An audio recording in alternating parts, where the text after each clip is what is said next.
Ano ba naman kayo mga apo ko? Diyos ko, matutulog na nga lang ako dapat kasi katatapos ko lang yung video ko kanina, no? Yung last bratatat ko na video ko. Kasi ang dami talagang mga bashers, lalong-lalo na yung mga disappointed talaga dahil akala nila anti-Duterte daw ako. Pagkatapos bigla daw ako nagbalimbing.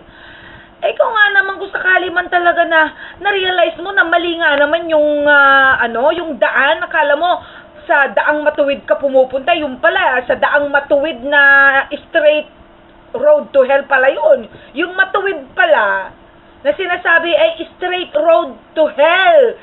So, dapat, kung tama nga naman talaga yung daan na yon, dapat tinawag na daang tama.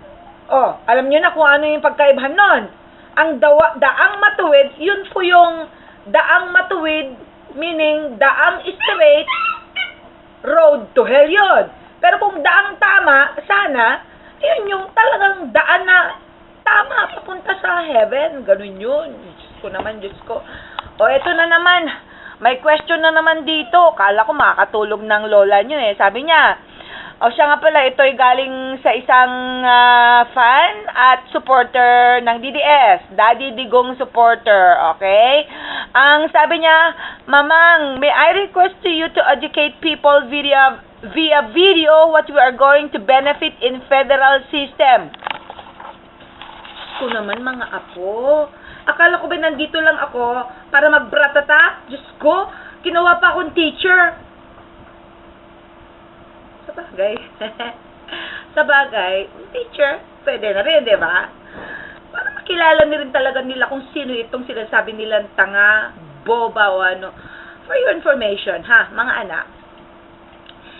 Wala kasing nakakaalam na ang lola nyo, maging good student naman, di ba? As a matter of fact, mga apo, ang lola nyo naman dati valedictorian. Magmula nung elementarya hanggang high school. Tapos ang tatay ko noon, gusto niya mangyari. Gusto daw ako maging lawyer Kaya, pumasok naman ako maging lawyer sana doon sa, sa UCLA, di ba? Kaya lang, hindi po ako nakapagtapos kasi, nung namatay ng tatay ko, wala na nakapagpigil sa akin kung anong gusto ko. Kaya mas minabuti ko na lang na pumasok na lang sa pagiging singer, pagiging artista. Ayun, pasado na ba? Pero maiba nga tayo ng usapan. Sige na nga, federalismo. Paano naman kasi? Wala naman kasi nag-explain kung anong talagang ibig sabihin ng federalism, Hindi ko tuloy mabigkas English Kalimutan ko na mag-English. Tagalog na lang para maintindihan ng lahat. Sige na mga anak. Ang federalismo. Bow. Okay. Ito na lang, straight to the point. Kasi, ang federalism sinasabi nila, para magkaroon ng sariling identity, bawat region. Parang religion na yan di ba? Iisa lang ang bansa natin. Sa religion, iisa lang ang Diyos natin. Dahil nga kasi sa mga religion na yan, kaya nagkaroon sila ng identity. May Muslim, may Christians, may mga born-again Christians, may Sabatista or Adventist. Tapos, may mga iglesia ni Cristo, may mga saksi ni Jehovah. Ano pa? Okay, kung hindi ko nabanggit yung iba, kasama na kayo doon, okay?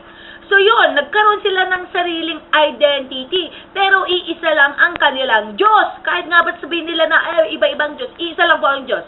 As long as they are admitting, ina-accept nila na iisa lang naman ang Diyos kaya lang iba-iba kasi yung kanilang identity, iba-iba ang pinaglalaban nila. So ganun din itong Pilipinas, iisa lang ang bansa natin. Pero dapat kasi magkakaroon tayo ng iba-ibang identity. Dahil nga kasi sa present government, for a long time, for long years, yun, iisa lang, di ba? Iisa lang yung Republic of the Philippines, hindi yung federal government, hindi yung ganun Republic. Ibig sabihin, it's been united as one, ganun. Well, we are still united. Ang ibig lang sabihin ng federalism kasi, gusto nila magkaroon ng sariling identity bawat region. Huwag mo kasi ipagpumilit na katulad nito, ha? Sabihin na kung iisa lang identity. O, katulad yan, Barong Tagalog. O, national costume, Barong Tagalog. Paano naman mai-classify talaga na Barong Tagalog? Yun nandun sa Mindanao, alam mo naman ng mga sinusuot nila, di ba? Hindi naman Barong Tagalog ang ina kasi ang sarili nilang identity, magsuot ng sariling costume nila, which is yung Muslim costume, di ba? Ako nga, nagsuot din ng Muslim costume. Ibig sabihin na nire-respeto ko rin talaga ang kanilang national costume. Pagkatapos, sa history natin kung minsan hindi natin ina-admit o ina-identify na si Sultan Kudarat o yung mga ibang naging bida rin noon ng mga bayani rin na dapat i-acknowledge. Hindi natin na-acknowledge kasi dahil nga nagkataon nga kasi ng mga Muslim sila. Kasi kumiksanitin na natin ina-acknowledge. Huwag naman ganun kasi. Yung mga igurot, paano mo naman ipupush yung national costume na Barong Tagalog o kaya yung tawag dito, ano ba yung national costume ng babae? Maria Clara. Nakalimutan ko. Sa sobrang tanda na po ng lola nyo, mga anak, pasensya na kayo ha, Maria Clara. Paano mo naman talaga ipupus sa kanila? May national costume nila. Di ba yung nakabahag lang? Di ba? Kaya galang din natin. Di ba? Katulad yung mga iba.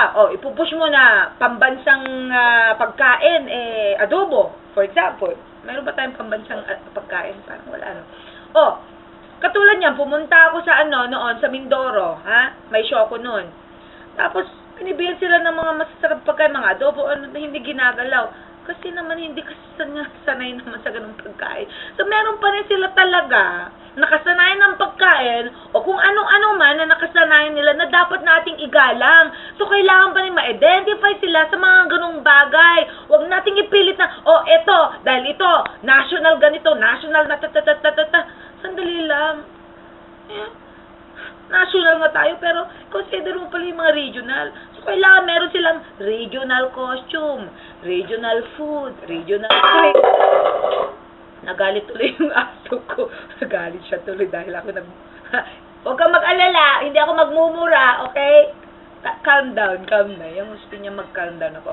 So, ganun lang mga kaibigan. Wala namang masama kasi ang federalismo. Gusto lang talaga nila ipahiwatig sa inyo na dapat irespeto ang kani-kanyang identity. Katulad ko, huwag niyong akong ipilit na ako'y magiging Maria Clara. Okay, kung hindi naman yun na identity ko Ang identity ko, yung nag-i-split. Ang identity ko, yung palaban. Yung identity ko, yung mabunganga, yung mabratatat na gano'n. Huwag niyo akong paremigay kasi yun ang identity ko